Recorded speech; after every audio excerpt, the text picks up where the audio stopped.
Well, Hello again. hello. Yeah, on YouTube. Hi, Ed. Hi, Ed. You're taking over. I was afraid that I wouldn't get admitted to hear Prashanth give his presentation.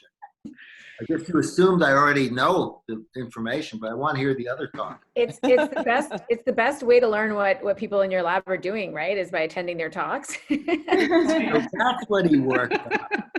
Not that. That's how I learn. Yeah. All right. Well, I think we're going to get started as people are kind of getting in here. So we always seem to run over time. So we want to kind of keep everyone on schedule. So welcome everybody. And I have the pleasure today of kicking us off with Suneil Koliwad, who's our first speaker. And he's from UCSF, and he's going to be talking today about some adipocyte progenitors and their role in metabolism. And his lab generally works on adipocytes and their metabolism in diabetes and other factors. So we're excited for Suneil to come and give his talk here today. So take it away. And as per usual, we'll do the questions at the end with, with hand raising at the end if we'd like. So thanks, Suneil. Great. Thanks a lot. And thanks, Abru and Katie and everybody for the invitation, and to all of you for attending. Many of you I know, and glad to meet the rest of you electronically through this wonderful medium we've all gotten so well acquainted with.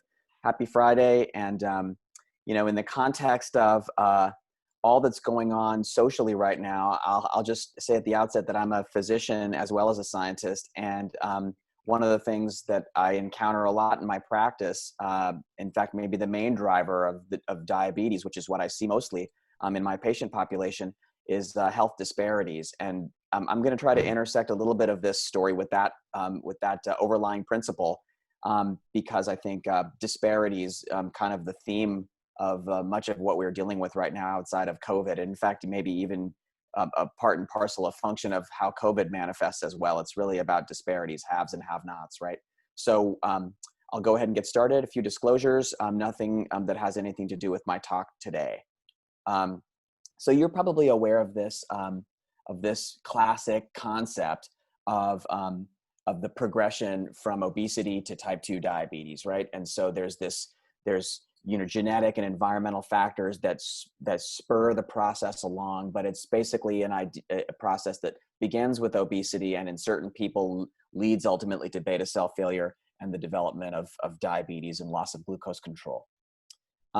However, the whole idea of diabetes risk is one that's intrinsically tied to disparities. Not everybody is at equal risk, even in the context of obesity. And here's an example of that, one of so many examples, showing that Blacks in this country, Hispanic, Latinx people in this country, and Asians, which is going to be very germane to what I'm going to talk about next, are at heightened risk for type 2 diabetes, even when you control for adiposity measured very crudely by BMI, with whites being the reference group in this analysis. And so when you then look at that idea, you see that obesity actually is not such a uniform risk factor for diabetes. In fact, at least 15% of individuals who develop type 2 diabetes will have a BMI less than or equal to 25, which we think of as being, if not overweight, perhaps even lean.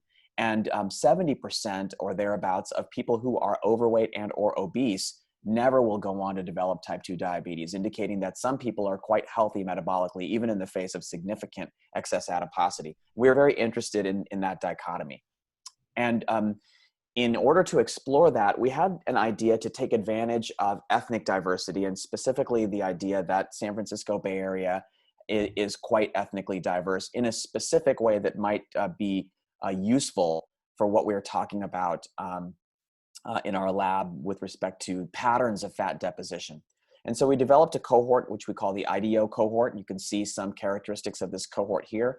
And just cutting to the bottom, everybody gets blood samples, serum plasma, blood cell analysis, and banking, fat biopsies, stromal vascular fraction separation and banking of cells, and stool, DEXA-based body composition and imaging, and a lot of behavioral data, including data on nutritional intake. And we now have over 160 subjects, and they're representing multiple different ethnic groups in the San Francisco Bay Area.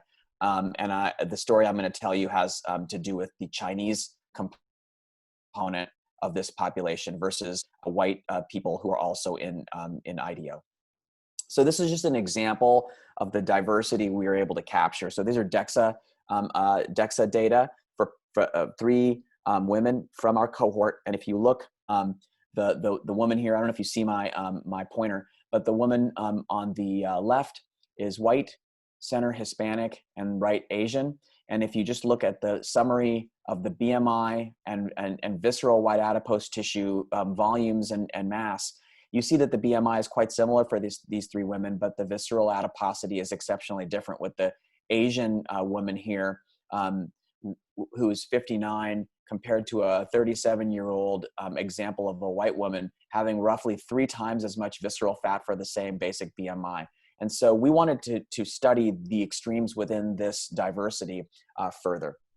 And so this is a story that Diana Alba, who's now a newly minted assistant professor at UCSF, really was the main person in undertaking in our lab. And one of the first things that she showed was that BMI itself is not even a very good indicator of adiposity in certain groups versus others. And so if you look at people who are classified either as lean or obese and who happen to be Caucasian, there's a wonderful linear relationship between BMI and the percent body fat by DEXA in this population. And this mirrors aggregate data and everything you've ever learned about what BMI is. But you do the same analysis in Chinese individuals and you see no relationship at all. And in fact, the relationship between BMI and body fat is no different whether you're considered obese by BMI, considered lean by BMI, and the people who we know are having greater total adiposity don't seem to have a higher BMI. And so that suggests that Chinese individuals, at least, have a more dynamic relationship between lean mass and fat mass as they increase BMI, and that BMI is not just capturing adiposity in a very clear-cut way in this population. And so BMI is not all that useful when you look across individual ethnic groups. So we went further, and I'm going to cut across a lot of data to the point that leads to the rest of this talk. When we looked at the subcutaneous fat by biopsy, we analyzed the subcutaneous fat histologically, and we analyzed it a number of other different ways. I'm just going to summarize to show that what we found was that with increasing visceral adiposity, which we measured by DEXA, fibrosis, here I'm showing examples of genes that are related to the fibrotic process in the tissue, did not have any reliable change in their expression level by mRNA as people were more centrally obese. And this is again looking at mRNA levels in the subcutaneous fat, which we biopsy from the love handle area in the abdomen. But in the Chinese individuals, we saw a beautiful relationship. So as people developed more visceral adiposity, and we know that Chinese individuals tend to deposit fat in the visceral compartment, and that visceral adiposity is very much associated with diabetes risk in that population, we saw that reliably and consistently they had more fibrosis in the subcutaneous fat. And we could capture that by hydroxyproline analysis as well, and showing that indeed Chinese individuals in general had more fibrosis in the subcutaneous fat. And if we then correlated that with measures of insulin sensitivity, here looking at HOMA, regardless of what cutoff we use to define insulin sensitive versus insulin resistant individuals, whereas greater subcutaneous fat hydroxyproline was associated with worsening insulin sensitivity in the Caucasian population, it was much more pronounced relationship in the Chinese population, suggesting that we could predict who was going to be insulin resistant just by looking at the fibrosis in their subcutaneous fat. And that relationship was distinct between the 2 ethnic groups. So moving on to what that spurred thinking-wise, this gets to a more recent set of stories in collaboration with Shingo Kajimura, a good friend of mine who I'm very sorry to see left UCSF for Harvard recently. And now that we're in the pandemic mode, we pretty much see each other by Zoom anyway. So I still pretend that he's in San Francisco for the time being. But we have a great relationship, and I'll tell you two quick stories that come from our collaboration. So Shingo's lab did a screen. They were looking for interactors with the PRDM16 EHMT1 complex, which, as many people know, is a master regulator of adipocyte beiging. And they looked for nuclear localized DNA binding transcription factors, and they found 43 such factors in their screen. And they found all the expected players, and so that was reassuring. And then they looked for those that were specifically upregulated in brown adipose tissue, particularly when compared against epididymal fat in mouse. And they cultured adipocytes from these different depots and compared across some of these DNA binding factors and focused on one called GTF2 IRD1 as being very different between white adipocytes and brown adipocytes. Furthermore, if you subjected animals to cold temperature, you could see that the expression level of GTF2 IRD1 in subcutaneous fat went up, and that was a very pronounced temperature responsive shift, and that was different than for these other factors that were initially considered. And you could see the same thing when you treated the mice with a beta adrenergic agonist. It was very responsive to that as well, not just in the true classic brown adipose tissue, but also in the inguinal white adipose tissue. We got interested in that finding because of what Diana had been seeing in the subcutaneous fat of people. And just to show you that the mouse has a phenotype, Shingo's group made a transgenic mouse that overexpresses this factor and analyzed those animals at ambient temperature on high-fat diet at a time point before their weight started diverging. And even when their weights were similar, GTTs, ITTs, were remarkably better in the GTF2 IRD1 transgenic animals. They had lower insulin levels regardless of what temperature you analyzed them at. And even if you did the studies at thermoneutrality and took away the divergence in body weight due to Beiging, they were still more glucose tolerant even at thermoneutrality. So he said to us, well, we wonder what's going on in the fat here. You know, is there an anti-inflammatory phenotype in the fat? Could you help us analyze the fat? So we did that, and we didn't see any difference in inflammatory markers. And we didn't see any difference whether we looked in the fat or whether we looked at macrophages from these transgenic animals, because these were AP2 GTF2 IRD1 animals. So we were wondering whether the macrophages themselves might have overexpression of GTF2 IRD1 and maybe rendered them impaired with respect to inflammatory responsiveness in the face of high-fat diet. But we didn't see anything like that. What we did see, though, was a marked reduction in fibrosis in the fat. And you can see that in particular in the inguinal fat, but also even in the epididymal fat. And we also saw that whether we looked at this factor endotrophin that Phil Scherer's lab had identified a while back as an indicator of collagen breakdown, same relationship. And so these animals were protected against developing fibrosis in the fat. And as many of you know, mice develop fat fibrosis predominantly in the epididymal compartment versus the inguinal, and we saw the greatest reduction of fibrosis there.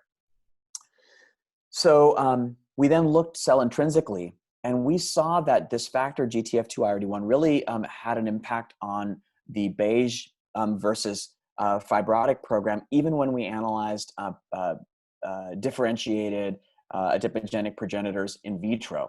And specifically, we used a shRNA-dependent mechanism to knock down GTF2 IRD1 and looked at the ability of TGF-beta to limit lipid deposition in these adipocytes and instead turn on a fibrotic program. And you can see that TGF-beta treatment in a dose-dependent manner does that even in control cells, but is much more able to do that. In particular, the second knockdown that we did was really basically unable to store lipid properly. And instead of that, there was an upregulation of all these fibrotic genes in those same cells.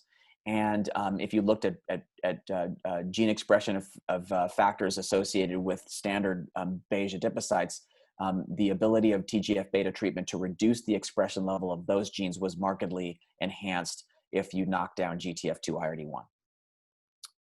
So then we went back to the human cohort. And first of all, you could see that, as I showed before with the Chinese population, now we're just looking at all comers, no selection based on ethnicity. The more visceral fat people store, the more subcutaneous fat fibrosis they have. And here's just an example of 4 genes where you see that relationship. However, if you look at the GTF2-IRD1 expression level in the subcutaneous fat of those same people, you see an exactly inverse relationship, such that the people with the lowest levels of GTF2-IRD1 have the greatest amount of visceral adiposity, and the people with the highest levels of GTF2-IRD1 are relatively protected against developing visceral adiposity.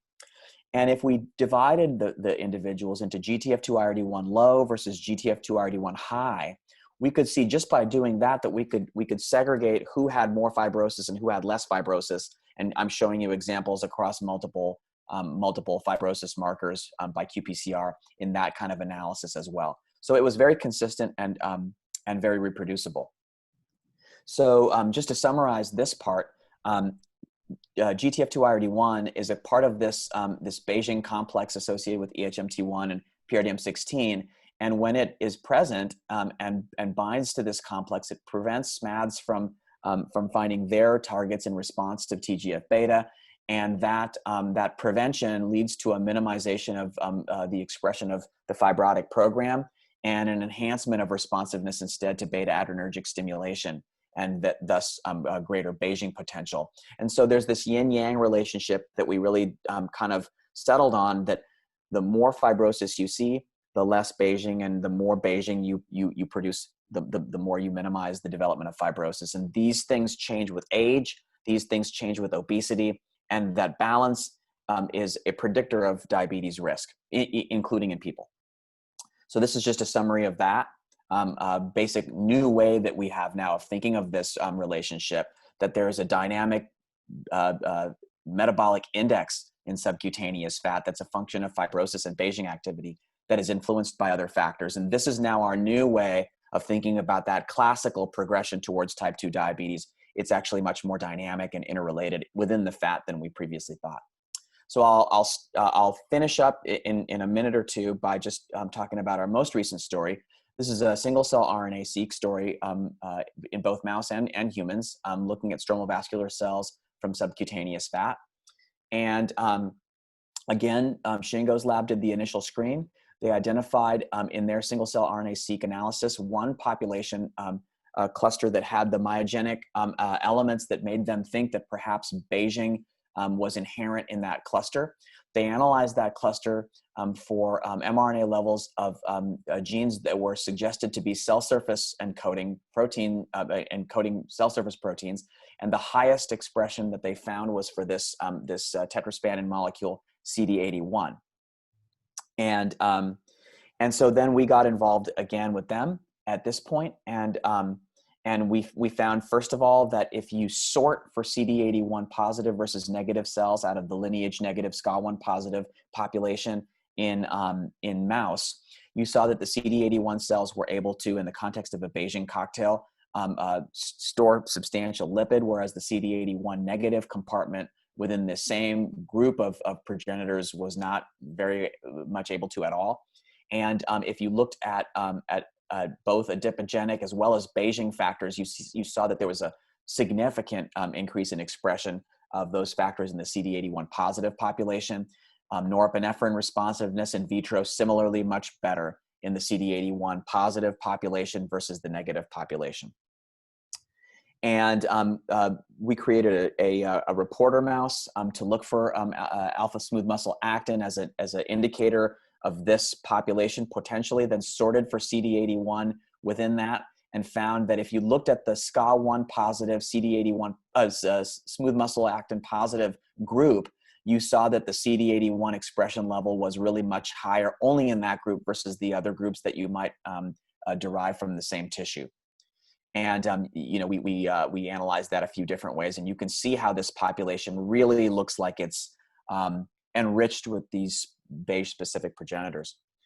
And I'll cut to the chase in terms of our validation, but the best example, I think, is when we transplanted from thermomice, which are UCP1 reporter animals, the CD81 cells in isolation, lineage negative, SCA1 positive, CD81 positive cells versus CD81 negative cells into nude mice, and then looked for reporter activity after days following transplant. And you could see clearly that the CD81 positive cells were the only ones that could show reporter activity in the context of transplant. And then the histological examination of those transplants proved that those looked like beige cells when analyzed a number of different ways.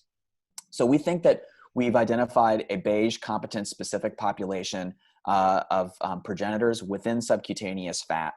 And this population is also highly proliferative. So by Ki67, whether you look in inguinal, and notably, this is very specific to inguinal fat, and I'll get to that in a moment when we talk about the humans. And we didn't see that highly proliferative phenotype when we looked at these cells from the epididymal fat. And if you look at strains that are more beige compatible, like 129 versus black 6, you see that the CD81 cells in that strain that's much more amenable to beiging are more proliferative, and that the proliferative capacity also goes down with age, which is consistent with what we know about beiging, as it goes also down with age. We knocked down CD81 using a CRISPR-based approach, and found that in animals in which CD81 is knocked down, if you just look at this lineage negative SCA1 population, SCA1 positive population for proliferation, lack of CD81 reduces that proliferative capacity substantially, even in the inguinal fat. And finally, when we looked at inflammatory markers and fibrosis markers, we found that knocking down CD81 led to an increase in a general inflammatory, but more notably fibrotic phenotype, and we confirmed that by histology as well. So here we have a marker of a population of progenitor cells that when you knock it down is sufficient to produce a fibrotic phenotype in the animal, specifically in the inguinal fat in the mouse. And the mouse has an expected phenotype with respect to both body weight and glucose and insulin tolerance. I'm just showing some of that here. Simply knocking down CD81 is sufficient to impair the metabolic phenotype of this animal in both energy and glucose homeostasis. Okay, so now getting to the humans, we saw that the ability of cells to look like and act like lipid-loaded true adipocytes when coaxed to differentiate was inherent in the CD81 positive population versus the negative population of lineage negative appropriately sorted cells from human subjects from our IDEO cohort. And if you looked at the proliferation index, you saw again that the CD81 positive cells were more proliferative than the CD81 negative cells. Now we're talking about human. And most interestingly, we looked at people for the enrichment of CD81 positive cells among adipogenic progenitor cells in their subcutaneous fat. And we found that there was an inverse correlation with HOMA in those people. So the people who were most insulin sensitive had the greatest enrichment of CD81 positive cells in their subcu fat, and the people who were most insulin resistant had the fewest. And I'm going to stop there. Because I think time is going to be running out, and I've told 3 stories trying to link back this balancing element that we think now is really at the root of metabolic health in the subcutaneous fat. And I think the last point I would make is that why looking at subcutaneous fat fibrosis is important is because there's an ongoing theme in the literature many investigators have contributed to, suggesting that in a robust fat prevents expansion of that compartment. And by preventing expansion and locking the subcutaneous compartment in place, it promotes visceral adiposity as a default ectopic location for further fat deposition. And visceral fat is more inflammatory and more associated with metabolic compromise. And some early knockout studies by Phil Scherer's group and others would show that blocking fibrosis is sufficient to increase subcutaneous fat content, but protect against glucose intolerance and diabetes in the context of mouse. And we think that there may be specific subsets of progenitors that actually mediate this balance between Beiging capacity and fibrosis that may underlie a lot of those earlier studies phenotypes. So with that, I'll thank the people in my lab who did most of the work on this studies. Diana Alba, I mentioned, Reed Bolus for the proliferation studies and the human cell studies as well, differentiation studies. Shingo's lab, I mentioned, have been very helpful, of course, in driving a lot of this. And Bruce Spiegelman's lab played a role in the most recent study, which just came out a few weeks ago, looking at CD81 as a target for irisin binding and its impact on proliferation of beige cells as well. So thank you all very much. And if there's time for questions, I'll take them. That's excellent. Thank you so much, Suneil. That was a very hot off the press story, just what we like to see at this kind of informal gathering like this. So maybe while people put their hands up, I'll ask the first question. The factor, what is it, GTF2RD1? Yep. Did you look in humans like you did with the CD81 population and see, is that complex in that same way with fibrosis conserved in humans as well? Yeah, so I showed some of the data on that, and maybe it was unclear whether that last bit was from human or mouse, but the last figure was all from human. So we could look in our cohort, and even if we didn't concern ourselves with the ethnicity of the individual, the people with the greatest visceral adiposity had the lowest levels of GTF2-IRD1, and we confirmed that both by qPCR as well as by protein in the subcutaneous fat. And if we segregated people into the low GTF2-IRD1 versus the high GTF2-IRD1, that alone was sufficient to allow us to predict who had more or less fibrosis in their subcutaneous fat. What we have not rigorously done in the human, because it's just harder to do in terms of how we get the samples, is to show that the mechanism by which GTF2-IRD1 has this associative relationship is because it's impairing TGF-beta dependent regulation of its program versus PRDM16 EHMT1 dependent regulation of the Beiging program. That was all shown in mouse. We would like to, just confirm that that's the exact mechanism by which this works in people too. Okay, wonderful. Okay, thank you. I think Ed, you put your hand up. I do. So Suneil, that was terrific, not surprising. Just when you started out talking about Asians, I thought you were going to do South Asians. I know. Because that is one of the great medical, clinical issues today. Yes. Why South Asians who don't have big BMIs have such a high rate of insulin resistance. And it's not the ghee, as you know, whatever that stuff is. Right. That's right. No, so thanks a lot, Ed, and great to see you on this. We need to have a wide variety of folks, because this is the only way we come in contact with one another these days. And so it's so good to see you. But to your point, as a South Asian, I really, really, value your question, because we have diabetes in my family and visceral adiposity in those people. So we are starting now to look in the Silicon Valley area, where there's a high percentage of South Asians among people in the tech sector, to start building a similar cohort that includes South Asians as well. And we applied to NIH for a health disparities associated supplement with the idea that it would be focused specifically on increasing the ethnic diversity further in ways to best understand some of these biological elements in context of fat distribution in people. And we're going to use that supplement to study both native populations, because we have a large Pacific Islander Hawaiian population also in California in the Bay Area, and the South Asian population. So my prediction would be that the subcutaneous fat fibrosis is going to be even more pronounced in the South Asian population. And there's some data from India that suggests the same thing.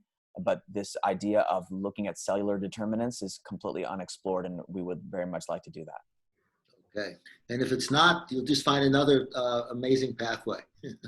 Well, I mean, it's certainly, there's only a couple of groups that are more notably aberrant with respect to fat deposition in the body than the South Asian population. The catty corner opposite of this would be like studying Samoans versus South Asians, because Samoans almost exclusively store subcutaneous fat, and that the mean BMI at which Samoan population people develop diabetes is over 50, right? So even though they're prone to obesity, in a way they're protected against having metabolic complications from obesity, and so that's another very interesting population to study with the same question in mind.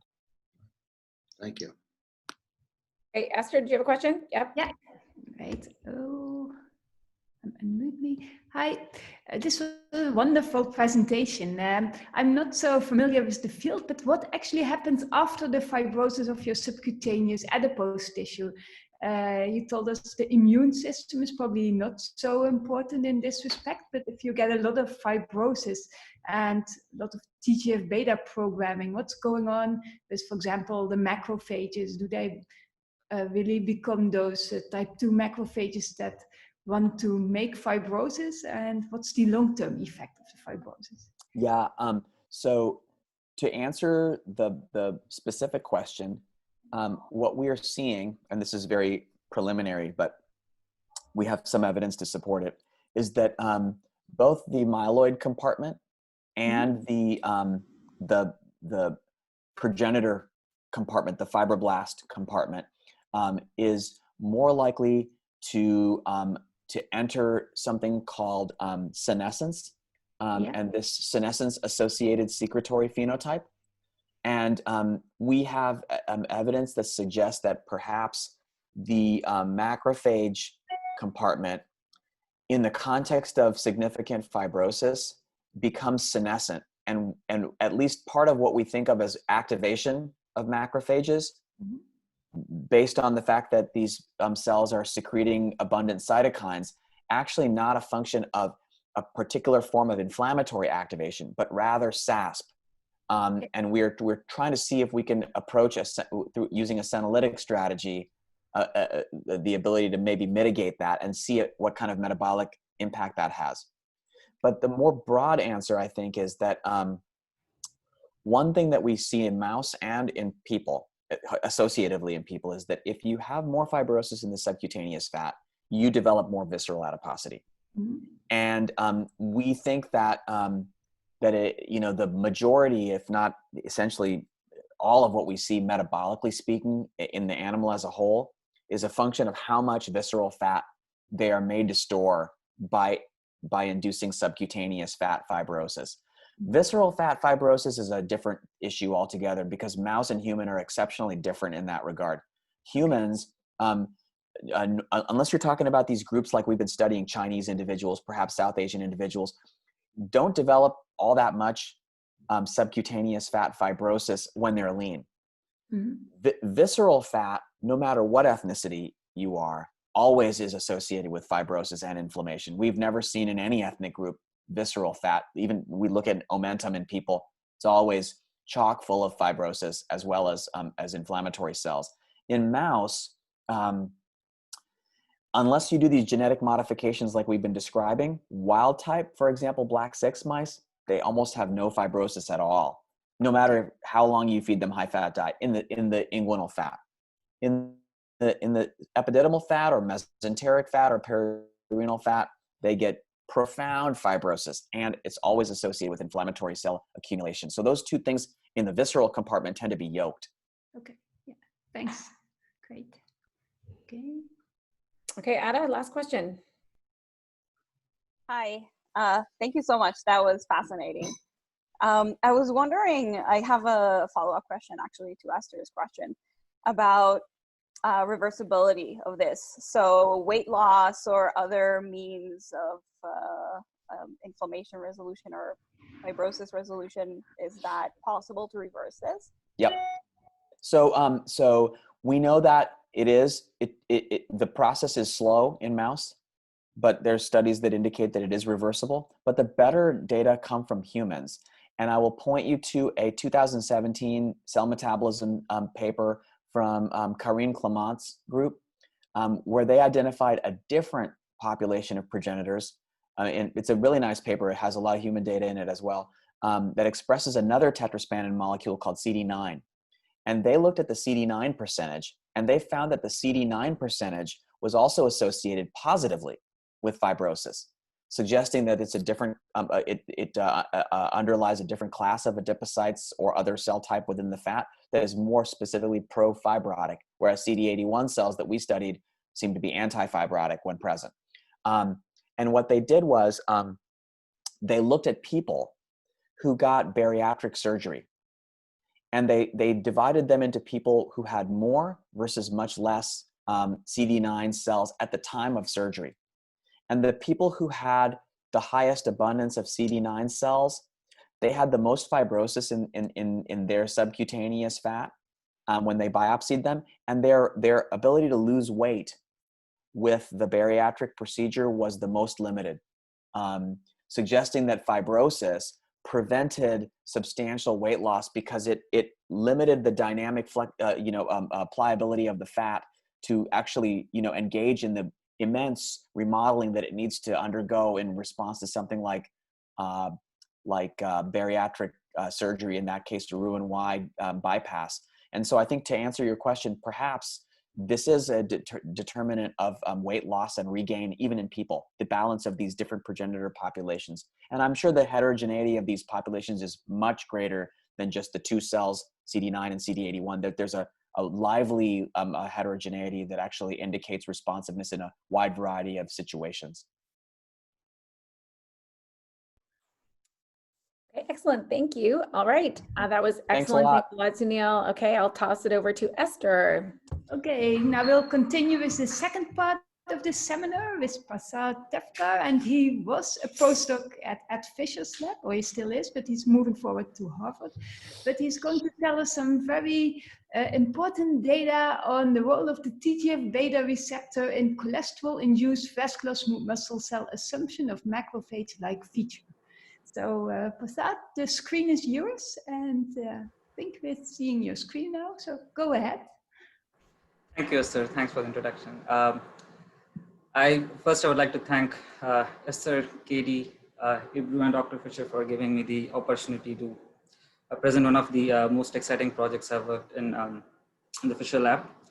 So in today's presentation, I'll be talking about the role of TGF-beta signaling in the transdifferentiation of smooth muscle cells into macrophage-like cells in the progression of atherosclerosis disease. So, so just to give an introduction or background of this specific study. So it was of a general notion that most of the plaque macrophages are originating from the circulating monocytes, and they infiltrate and contribute to the development of the plaque in the atherosclerosis disease. But our lab was the first to demonstrate that in the mouse aortic smooth muscle cells, which classically exhibit actin, which is a classic signature gene of the smooth muscle cells. So there was a decrease in the expression of this actin, which was seen when they were loaded with cholesterol. In other words, when the smooth muscle cells were in a hypercholesteremic environment, there was a downregulation of the classic smooth muscle cell gene actin.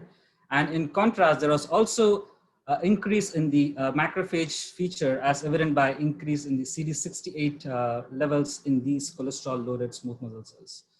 So this study was the first to highlight that the lesional foam cells or the macrophages, which were assumed to have all of myeloid or macrophage origin, could also be originating from the intimal smooth muscle cell population. So following this study, there were many interesting studies which were published showing the role of or contribution of the intimal smooth muscle cell in getting macrophage-like features, not just in the in vitro model which we showed, but also it's true in the human system, which Gordon Francis' group demonstrated. And further, there was also another group which showed that using a lineage marked mice model, they showed that the mouse smooth muscle cells, vascular smooth muscle cells, did migrate to the plaque and contributed to the macrophage-like features in the plaque. And then also this was a very important discovery where Gary Owen's group showed that the smooth muscle cells phenotypic switch is mainly mediated by the key transcription factor KLF4, which made the cholesterol-loaded smooth muscle cells to gain macrophage-like features in the plaque. So while these were pretty interesting observations following our demonstration that smooth muscle cells start becoming macrophage-like, then we were more interested in, okay, what exactly guides the phenotypic environment, like a smooth muscle phenotypic environment in general. So to look at this, there was a very good work from this group which showed that the microRNA 143-145 axis actually guides to maintain the smooth muscle cells in a differentiated state.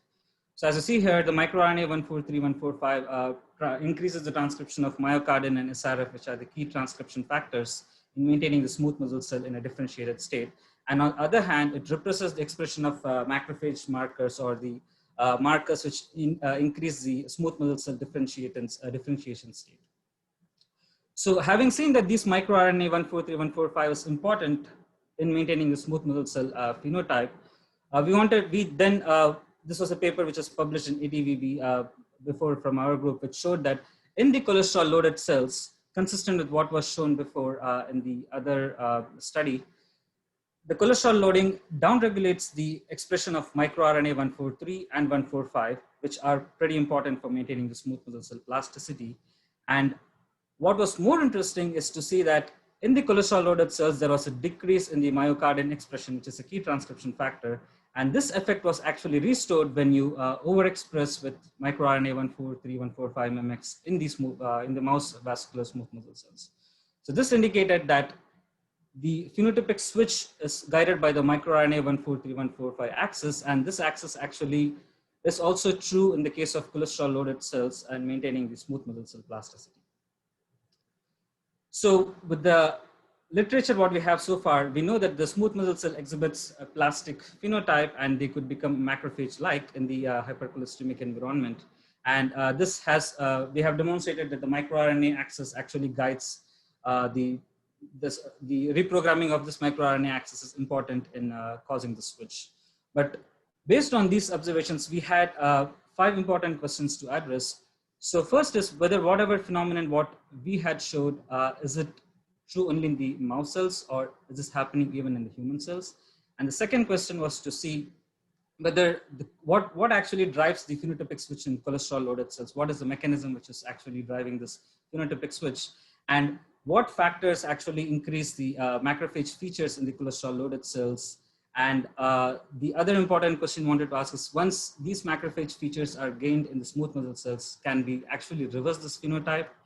And finally, we also wanted to see whatever we see in the in vitro system, is it true even in the in vivo in a mouse model or not? So first I will go with addressing the question, is this happening only in the mouse cells, or we could replicate even in the human cells? So to do this, we switch to the human coronary artery smooth muscle cells and then determine the expression of the smooth muscle cell and macrophage markers. And as you see here, there are different kinetics for the macrophage and smooth muscle cell markers. So from 24 hours, there is a downregulation of the smooth muscle cell marker actin. And as you see here, post 24 hours, there is an increase in the macrophage marker CD68. So this shows that there are different kinetics in the downregulation of smooth muscle cell genes and upregulation of the macrophage marker. We also looked at other panel of smooth muscle cell markers, and as you see here, across different markers, there is a downregulation in the cholesterol loaded condition, and contrastingly, there was upregulation of macrophage markers, the C11B and CD68 upon the cholesterol loading in these cells.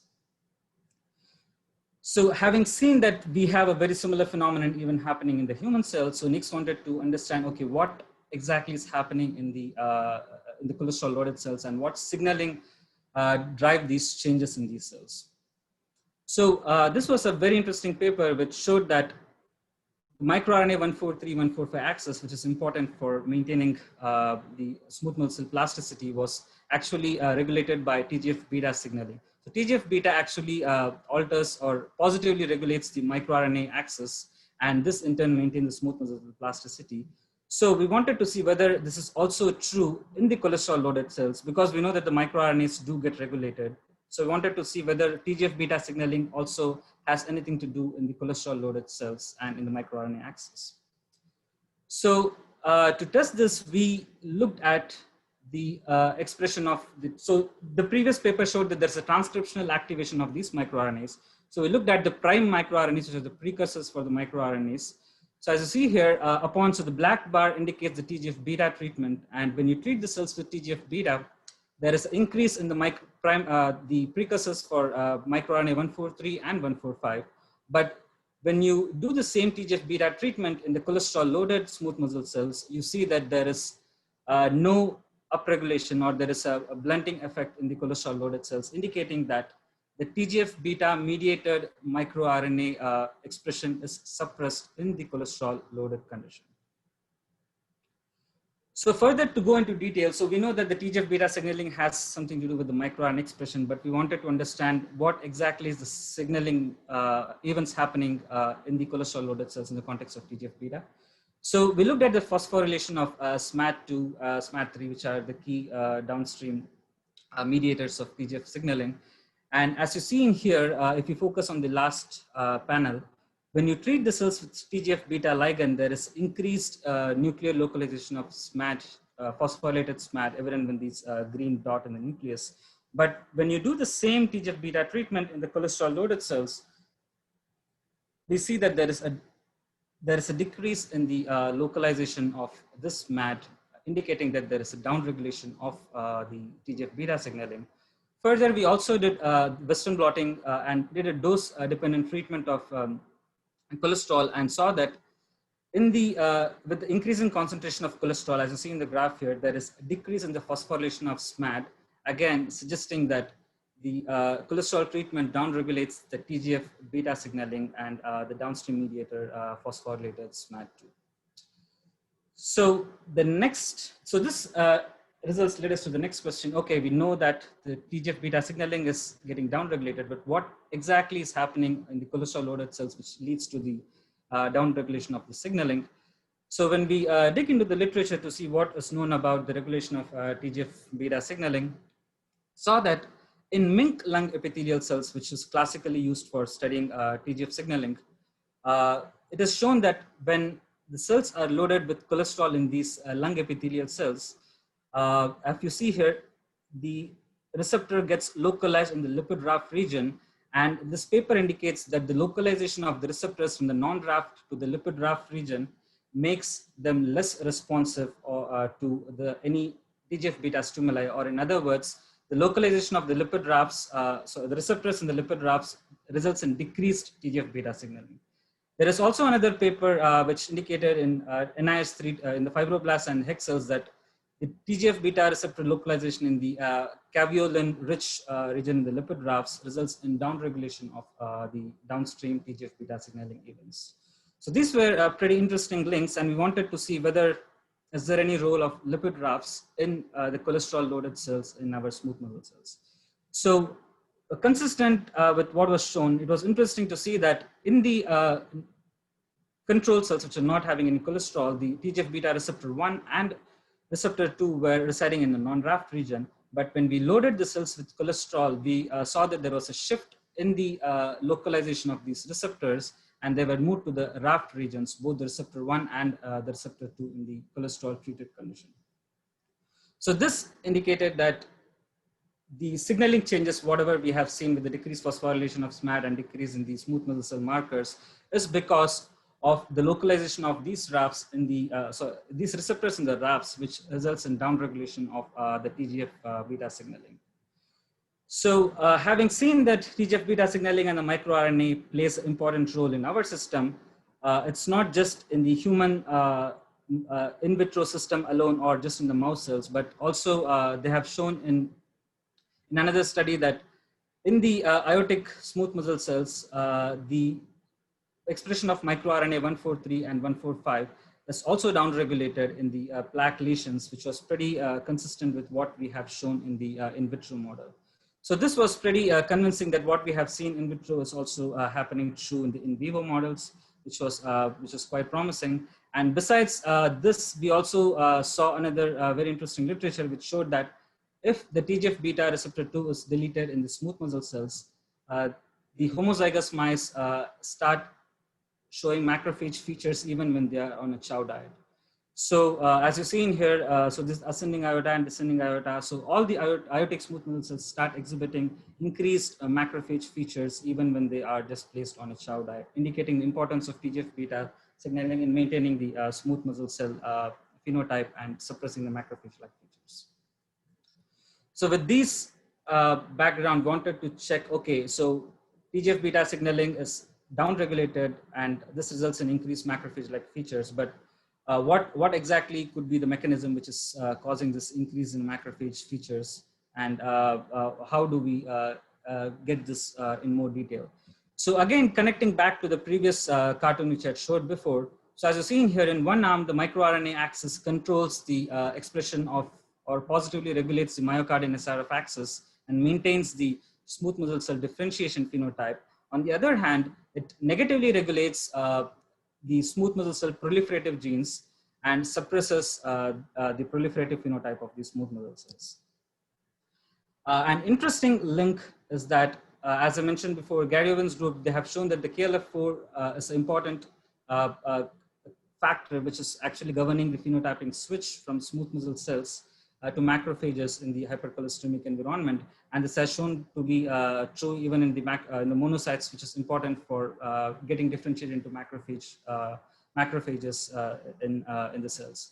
So these are pretty interesting links showing that the KLF4 is, of course, an important system guiding the transdifferentiation.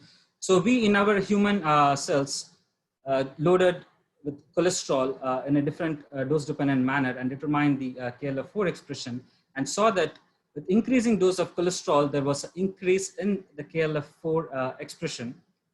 And what was more interesting to see is that when we load the cells with cholesterol, if you look at this, we know that there is an increase in the CD68 levels, but in the same cholesterol loaded cells, if you knock down KLF4 and then determine the CD68 levels, there is a decrease in the CD68 level. And this is consistent with the literature, and we show that even in the human cells, the knockdown of KLF4 actually has impact in the expression of macrophage marker, especially CD68 in this case. So far we have demonstrated that TGF-beta signaling is important in maintaining the smooth muscle cell plasticity, which is downregulated upon the cholesterol loading condition, and this results in increased macrophage features. So this led to us next question, where we wanted to see, okay, the changes have been made. Can we actually reverse this change by doing the cholesterol unloading? So what we have shown previously in our paper is that the cholesterol loaded smooth muscle cells, which have increased CD68 content and less actin content, can be reversed when we load the cells with ApoA1 to unload the cholesterol. So if you see here, the increased cholesterol, increased CD68 content is reversed in the presence of A1. And you could see the opposite effect in terms of the smooth muscle cell marker actin, which gets increased in presence of HDL. So we know that this is HDL is, we have shown before that HDL is actually involved in reversing the effect, but we want to know whether HDL has any role to play in promoting or increasing the TGF-beta signaling in the cholesterol loaded cells.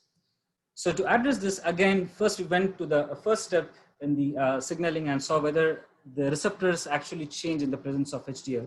So if you, just to connect back to the previous slide, so we have shown that when we load the cells with cholesterol, they get enriched in the lipid raft region, both the receptor 1 and receptor 2.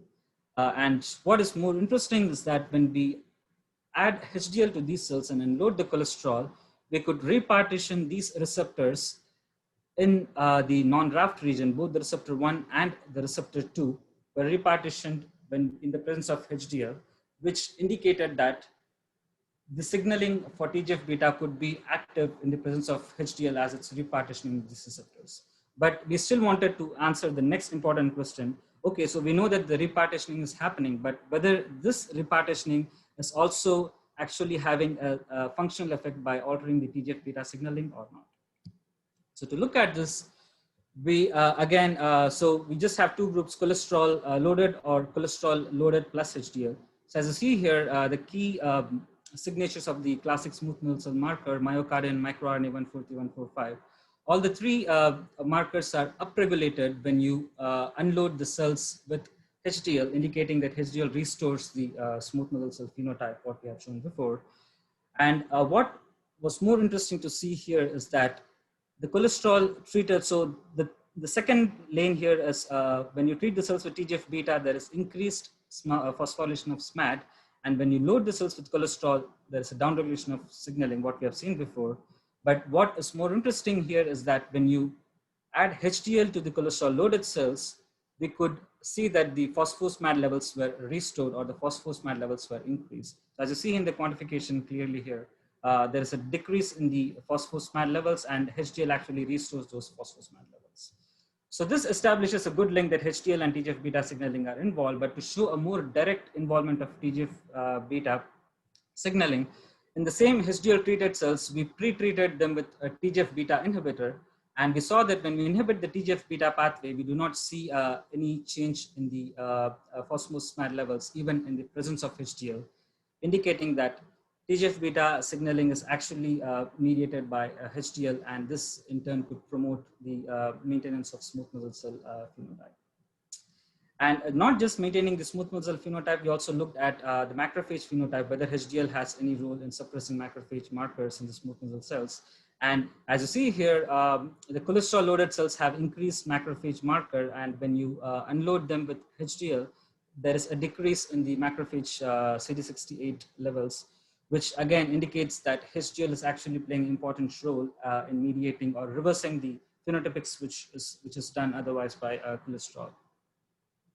So what we have seen so far is that the loss of TGF-beta signaling in the in vitro system drives this phenotypic switch. And we have also shown that the HDL reverses the phenotypic switch, which we have demonstrated. The next and last important question we wanted to understand is this phenotype, what we have observed, is this happening in vitro, or is it even true in vivo in the context of TGF-beta signaling mediated smooth muscle phenotype switch? So to study this, we used a lineage marked mice in smooth muscle cells. So what we already know about the role of TGF-beta receptor 2 in smooth muscle cells is that the smooth muscle cell specific knockdown of the receptor 2 in the mice exhibit aortic aneurysm, and they start gaining macrophage-like features, which I discussed in the previous slide before. So this is what is known about the homozygous or the complete knockout mice. So the question what we wanted to address is whether the HDL mediated smooth muscle phenotype switch, we wanted to know if this is actually involving the TGF-beta signaling, or whether TGF-beta signaling contributes to the HDL mediated reversal of smooth muscle phenotype switch. And the strategy what we used here was to use a heterozygous TGF-beta receptor 2 knockout mice, where we have an opportunity to restore the signaling since we have one copy of the receptor in this heterozygous knockout mice, and then see if we use HDL in these heterozygous mice, can we restore the TGF signaling or not. So to use this, this was the animal model we had. We had a MTMG mice which started expressing GF. So we had MTMG mice which was crossed with a TGF-beta receptor 2 mice, knockout mice, heterozygous knockout mice. So we basically had both these mice which express GFP. So wild type mice has expressed GFP, and the knockout mice also express GFP, but they do have the TGF-beta receptor deletion in this mice model. So we use PCSK9 for making the mice hypercholesteremic, and we used tamoxifen for deletion, and we used ApoA1 for HDL mediated regression. And after the regression time point for 2 weeks, we harvested these mice and looked at their plaque and smooth muscle cells. So if you look, so just to make clear the legend, so the green color cells are the vascular smooth muscle cells, which are lineage marked, and the red cells are, the red stain is for CD68, the macrophage marker, and the yellow color indicates the vascular smooth muscle cells which have started expressing CD68 under this cholesteremic environment.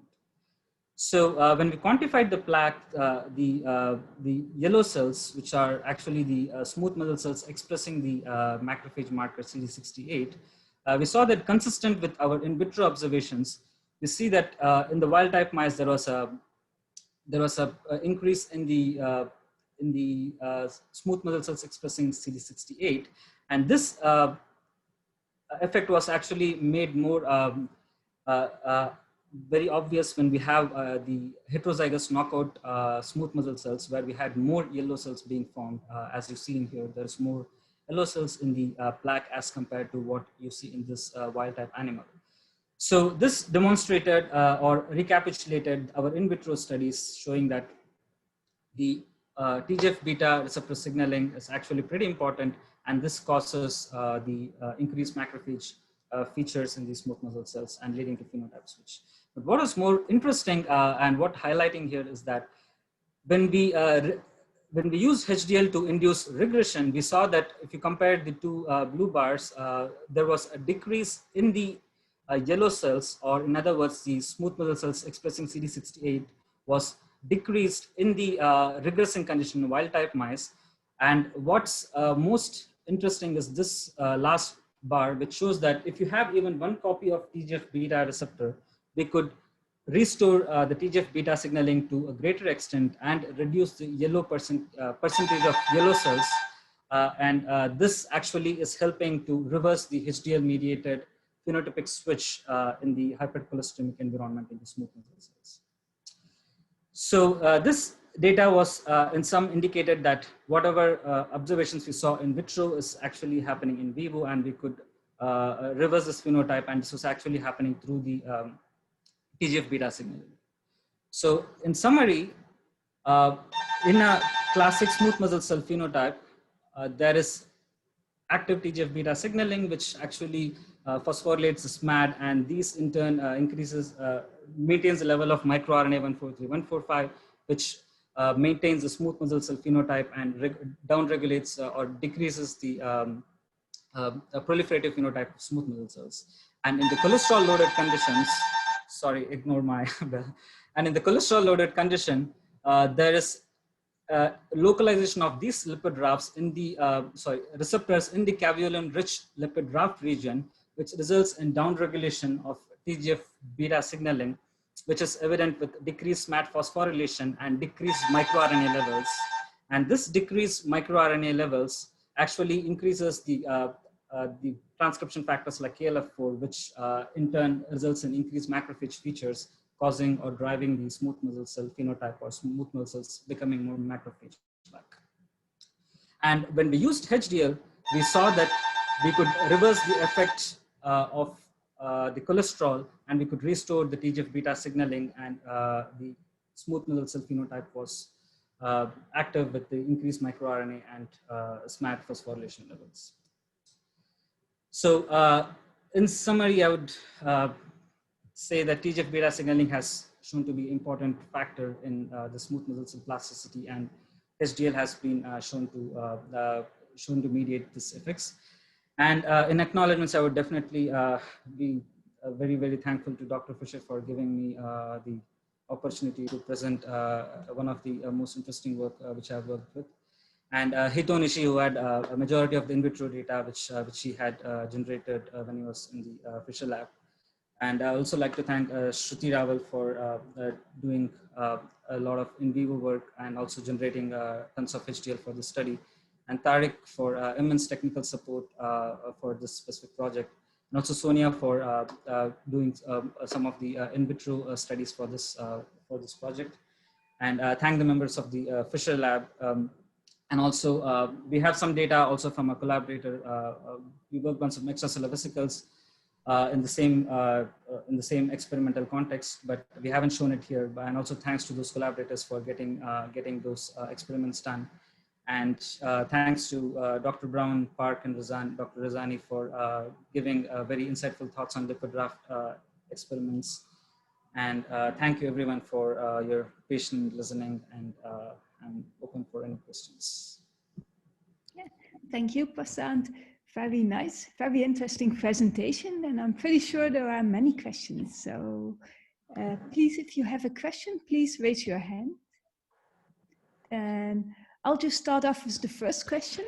You show a very nice mechanism, and it's really reversible. Do you have any idea when the point of no return has been reached? So how much cholesterol can a smooth muscle cell handle before its macrophage phenotype is irreversible and it's becoming a real foam cell that has no reversible capacities anymore? Great question. So, so at least in the in vitro system, what we have used, I think we have went up to 50 microgram of cholesterol loading for a period of 72 hours. And I think that in our settings at least saturates the smooth muscle cells. And I think they do definitely, like, even if you use like 10 microgram of cholesterol, at least in vitro I'm talking. So if you use even 10 micrograms of cholesterol, post 48 hours, the cells start dying. So I guess that's probably in the in vitro system, that concentration is the one which would be tolerable. Okay, thank you. I see that Marit has a question. Marit, go ahead. Thank you, Esther, and thank you, Prashanth, for the nice talk. So I guess when you load your cells, you use cyclodextrin complex with cholesterol? Yeah, that's right.